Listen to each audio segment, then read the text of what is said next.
Despite his old age and Sarah's barrenness, Abraham, our father of faith, chose to believe God's promises of numerous offspring that will come out of him. And his faith didn't waver.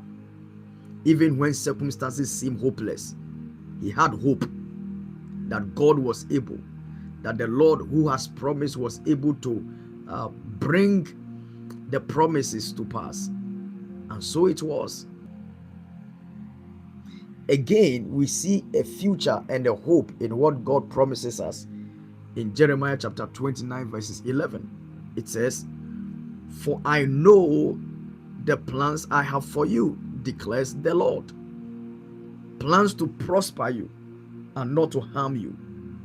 Plans to give you a hope and a future." So this verse also reminds us that God has good plans for our lives. Yes, you've got to believe it. You've got to believe it to enjoy it. He has good plans for us. All right. And so his plan is to prosper us.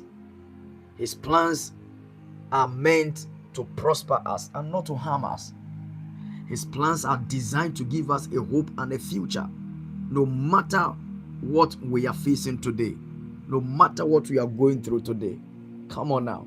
He has plans for us. Believe in the plan of God. Your plans may have failed. Your plans may not have worked out the way you expected it. But remember, anytime your plan fails or your plan did not go through the way you expected it, remember that God has other plans. He's always got a plan, and his plan is to give you a hope and a future.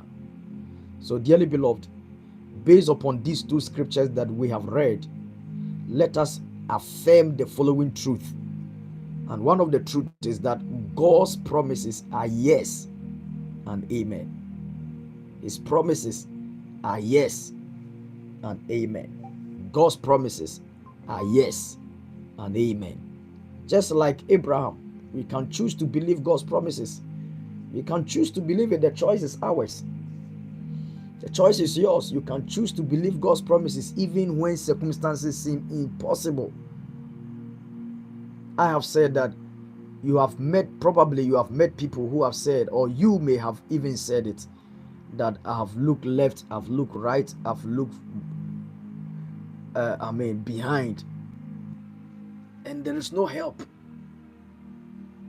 But there's no one that has said that I've looked up and there is no help.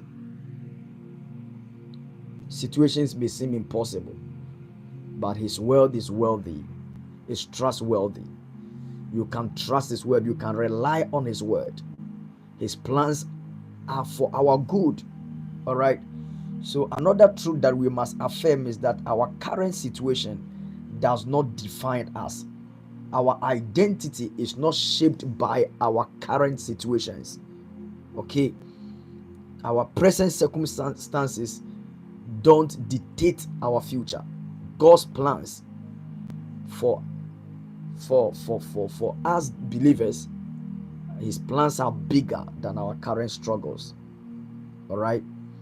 And then another truth that these two scriptures we have already studied affirm is that hope is not based on feelings but on faith. Our hope is not based on feelings but on faith. So hope is a choice. Yes, hope is a choice.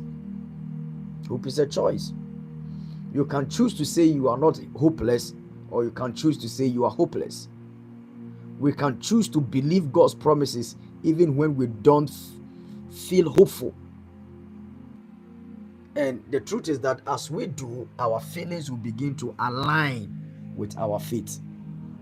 Another truth that these scriptures we have read affirm is that God's plan for us are prosperous and not harmful. Jeremiah 29 verses 11 reminds us that God's plans are designed to prosper us.